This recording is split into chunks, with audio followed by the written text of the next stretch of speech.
देखिए, आज की इस लेक्चर में हम लोग लॉ ऑफ मास एक्शन को एक बार फिर से रिवाइज करेंगे। आज हम लोग केमिकल काइनेटिक्स का फोर्थ लेक्चर देखने जा रहे हैं। केमिकल काइनेटिक्स का fourth lecture.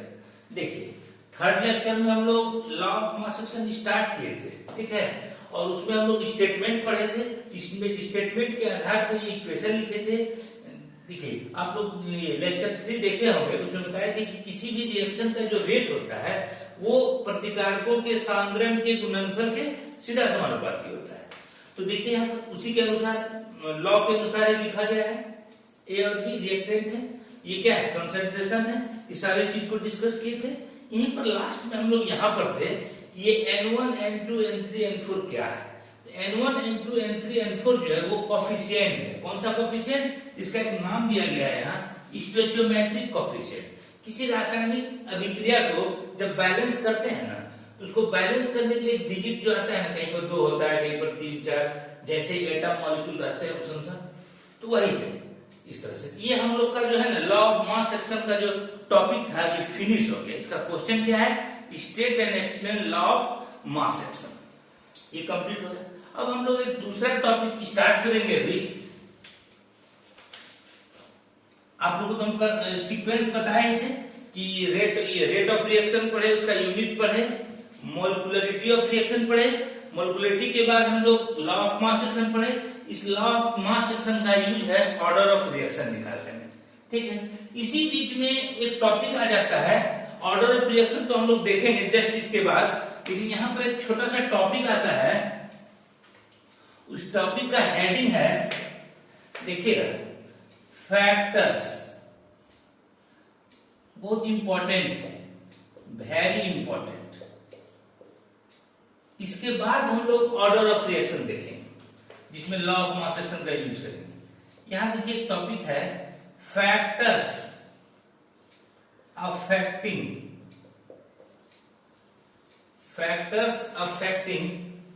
Rate of reaction.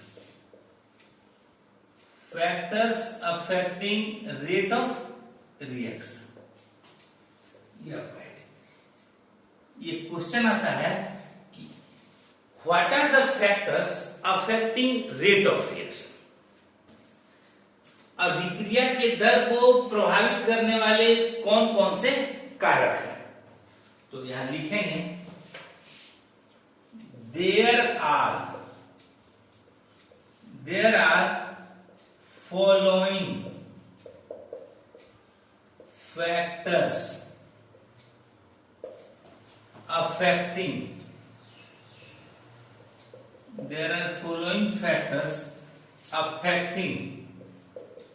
rate of reaction. There are following factors affecting rate of reaction. अभिक्रिया के दर को प्रभावित करने वाले निम्नलिखित कारक है। फॉलोइंग मतलब होता है निम्नलिखित। हिंदी मीडियम वाले स्टूडेंट धैर्य रखेंगे, नोट्स जो आपको जाएगा वीडियो के बाद उसमें ये सब का हिंदी में स्पष्ट लिखा है। ऐसे टेंशन नहीं लेना है, आराम से सुनिए और वीडियो को देखिए। First lecture, second lecture, third lecture जो अभी तक नहीं देखे, आज हमको कुछ स्टूडेंट से बात करने पर पता चला वो अभी सोच रहे हैं कि हम लेक्चर देखेंगे। आप समझिए ये आपका रियल क्लास चल रहा है, बाद में फिर पढ़ाया जाएगा, लेकिन अभी इस क्लास को सीरियसली लीजिए, तब आप कुछ सीख पाइएगा। मेरा भी बहुत ही महत्वपूर्ण समय इसमें लग रहा है, बहुत अच्छे से तैयारी करके सारा सुविधा जुटा करके संसाधन को और क्लास दिया जा रहा है। अगर आप लोग इसको सिर्फ ये सोचिएगा कि मोबाइल पर एक वीडियो आ गया सर का, कभी देख लेंगे, तब फिर मैं नहीं पढ़ाऊंगा। इसलिए आप लोग से कृपया रिक्वेस्ट है, काइंडली वीडियो को ध्यान से बैठकर घर में देखें, सुने और इसका लाभ उठाएं। और फिर मैं बाद में नोट्स भी दे रहा हूँ, नोट्स को भी पढ़ें, उसमें इंग्लिश भी रहेगा, हिंदी भी रहेगा। बस आप यही समझिए कि हम डायरेक्ट सर से पढ़ रहे हैं। There are following factors affecting rate of reaction. First में है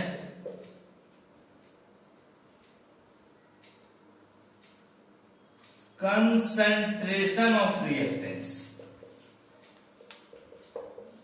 Concentration of reactants.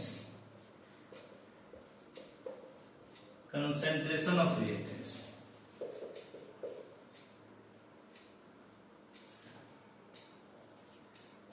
टेम्परेचर, प्रतिकारकों के सांद्रण पर निर्भर करता है, टेम्परेचर तापमान पर,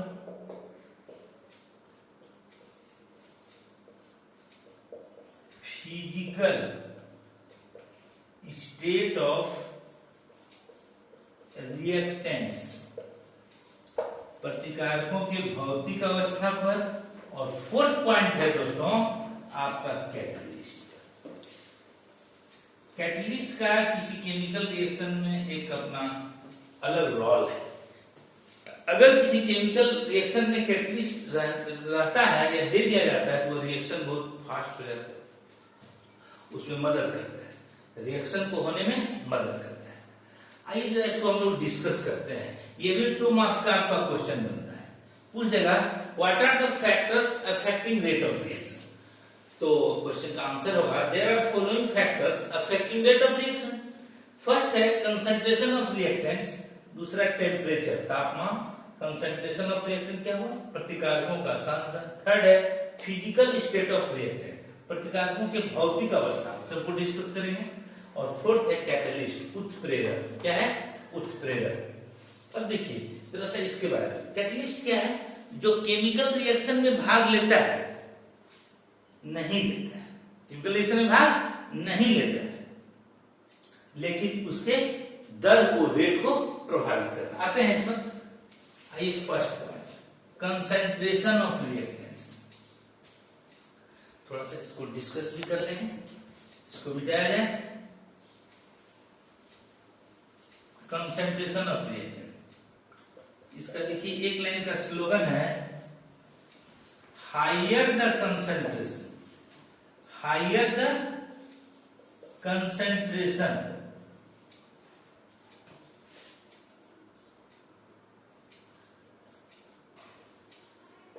faster the rate of reaction. यदि किसी रिएक्शन का कंसंट्रेशन यानी सांद्रण बढ़ाया जाए तो उसका दर बढ़ता है। इसको दूसरे शब्दों में ऐसे लिख सकते, if the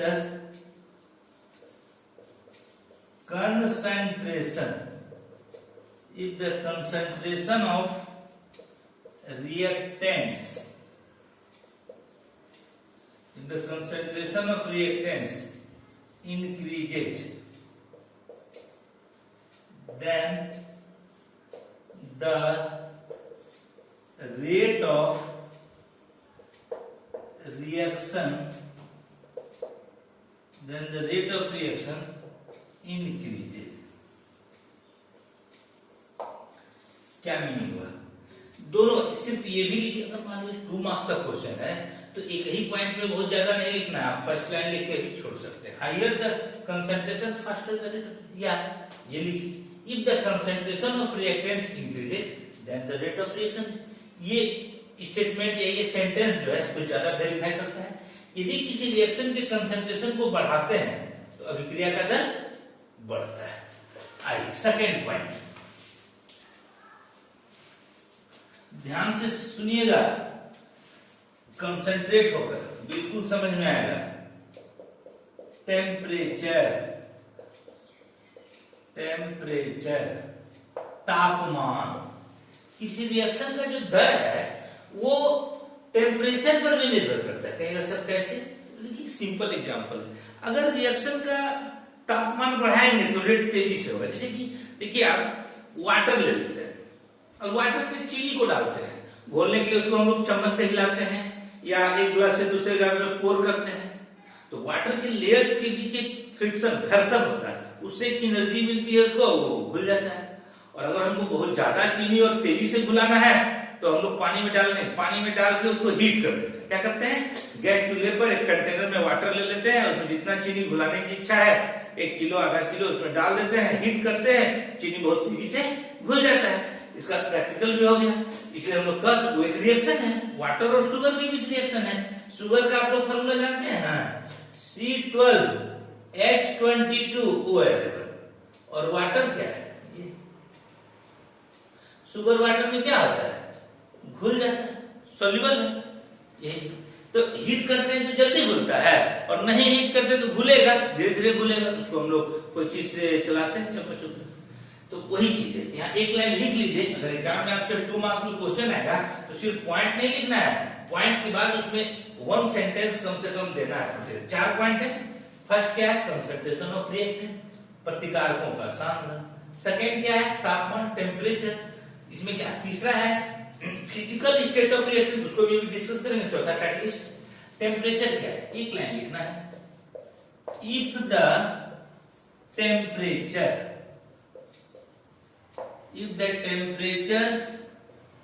of a reaction increases, if the temperature of a reaction increases, if the temperature of a reaction increases, then the rate of reaction increases, then the rate of reaction increases, then the rate of reaction increases। 2 point discuss हो गए। Third point देखिए, physical state को भी practical example इसका भी देंगे। जैसे इसका दिए ना कि शुगर में वाटर घुलता है, डायरेक्ट घुलाते हैं तो धीरे धीरे घुलता है, वही अगर हीट करते हैं तो तेजी से घुल जाता है। उसी तरह से देखिए फिजिकल स्टेट क्या होता है? फिजिकल स्टेट ऑफ रिएक्टेंट्स प्रतिकारक पर तो निर्भर करता है, लेकिन प्रतिकारक के भौतिक अवस्था, पदार्थ की 3 भौतिक अवस्था होती है, सॉलिड, लिक्विड, गैस, ठोस, द्रव, गैस। तो अगर किसी रिएक्शन में रिएक्टेंट्स, समझिएगा पदार्थ की 3 अवस्था है, ठोस, द्रव, गैस, सॉलिड, लिक्विड, गैस। अगर किसी रिएक्शन में रिएक्टेंट्स का कंसंट्रेशन, रिएक्टेंट्स का जो है फिजिकल स्टेट गैस के रूप में है, तो वो रिएक्शन फास्ट होगा। किसके कंपैरिजन में, किसकी तुलना में? लिक्विड वाले से। और अगर किसी रिएक्शन में प्रतिकारक द्रव के रूप में है तो वो रिएक्शन फास्ट होगा किससे? ठोस से। ठीक है। अगर कोई 2 रासायनिक पदार्थ है और दोनों गैस है तो वो रिएक्शन तेजी से होगा, और कोई रासायनिक पदार्थ है उसमें प्रतिकारक क्या है? द्रव के रूप में है, तो गैस वाले से स्लो होगा, और अगर ठोस है तो उसका तो बहुत स्लो होगा। जैसे पानी में जल को ले रहे हैं, जल में हम लोग चीनी का घोल डालेंगे जल्दी घुलेगा। वही हम लोग पानी में जो है ना क्या करते हैं, खड़ा मिश्री डालते हैं, घुलेगा। चीनी खड़ा देंगे जल्दी नहीं घुलता, थोड़ा लेट होता है। मतलब उसके भौतिक अवस्था से कोई भी ठोस पदार्थ जो है उसमें रिएक्शन में समय लगता है, उसका रेट क्या, दर क्या है? स्लो है। लिक्विड का उससे थोड़ा फास्ट होता है, और गैस का उससे भी फास्ट होता है। ठीक है। भौतिक अवस्था में फिर से समझिए, पदार्थ की 3 भौतिक अवस्था होती है, ठोस, द्रव, गैस। अगर किसी कोई रिएक्शन या यदि किसी रिएक्शन में प्रतिकारक गैस के रूप में रहते हैं तो वो रिएक्शन का दर क्या होगा? तेज होगा, फास्ट होगा लिक्विड से। और अगर लिक्विड वाला है तो वो फास्ट हुआ किससे? ठोस से। ठीक है। मतलब उसकी भौतिक अवस्था पर निर्भर करता है। क्या करता है? किसी चीज को एक लाइन लिख देंगे, द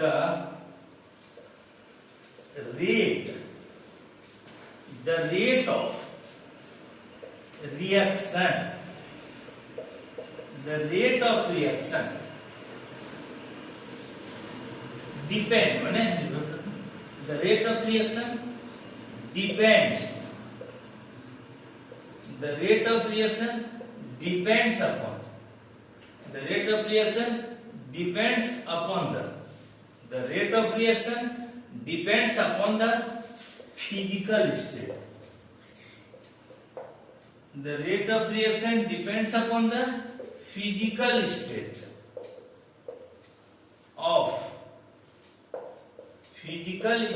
of reactants। देखिए इसको थोड़ा सा यहाँ पर डिस्कस भी कर लेंगे, वो तो ठीक है फिजिकल स्टेट। जैसे कि order of rate of reaction क्या लिखना होगा? अगर आपसे कोई पूछ दे कि order of rate of reaction क्या होगा, ऑर्डर ऑफ रेट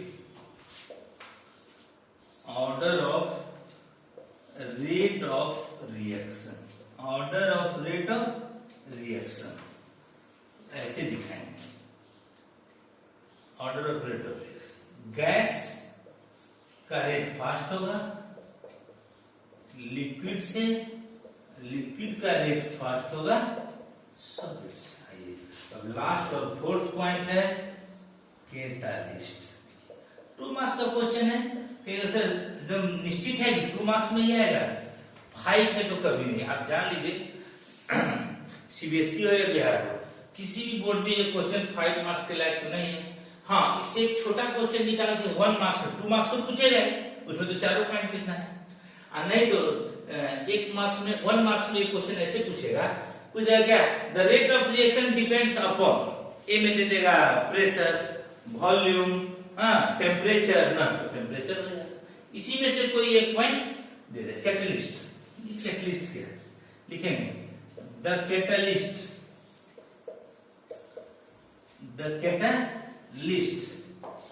increases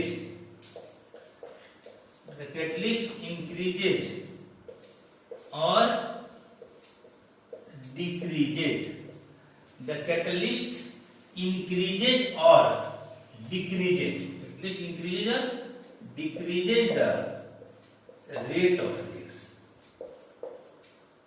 उत्प्रेरक कैटलिस्ट क्या करता है, रिएक्शन के दर को बढ़ाता या घटाता है, मतलब प्रभावित करता है। मतलब क्या होता है, प्रभावित करता है। ये सर मतलब प्रभावित। जैसे देखिए, अगर कैटलिस्ट रहता है तो रिएक्शन को आगे बढ़ाने में मदद करता है। कैटलिस्ट 2 तरह के होते हैं, पॉजिटिव कैटलिस्ट और निगेटिव कैटलिस्ट। क्या क्या होते हैं, कैटलिस्ट 2 तरह के होते हैं, पॉजिटिव कैटलिस्ट और निगेटिव। अगर पॉजिटिव कैटलिस्ट देंगे तो रेट बढ़ेगा, और निगेटिव कैटलिस्ट देते हैं तो रेट क्या होता है, घटता है।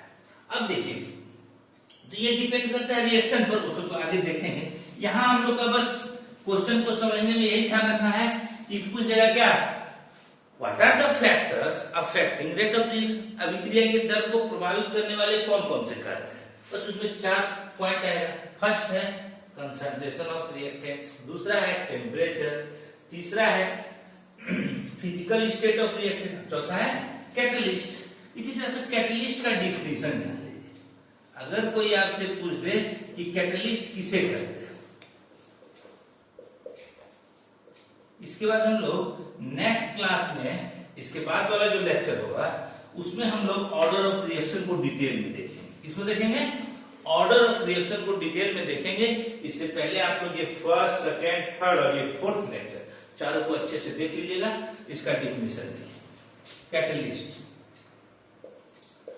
दोज केमिकल सबस्टेंस, ध्यान दीजिएगा, दोज केमिकल सबस्टेंस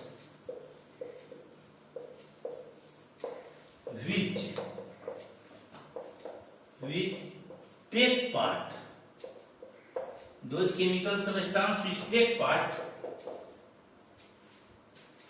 यहाँ पर जोड़ना है which do not, those chemical reaction which do not take part in a chemical reaction, those chemical reaction which do not take part in a chemical reaction but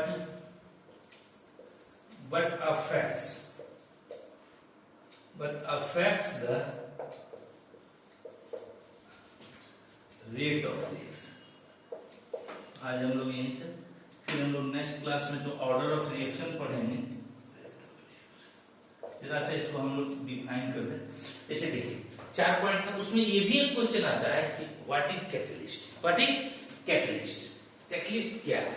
तो उसमें क्या होगा answer, those chemical substance, वैसे रासायनिक पदार्थ जो take part मतलब भाग लेना, those chemical substance which take part in a chemical reaction, which do not take part in a chemical reaction but affect the rate of reaction, जो रासायनिक अभिक्रिया में भाग नहीं लेता है लेकिन अभिक्रिया के दर को, रेट को क्या करता है, प्रभावित करता है।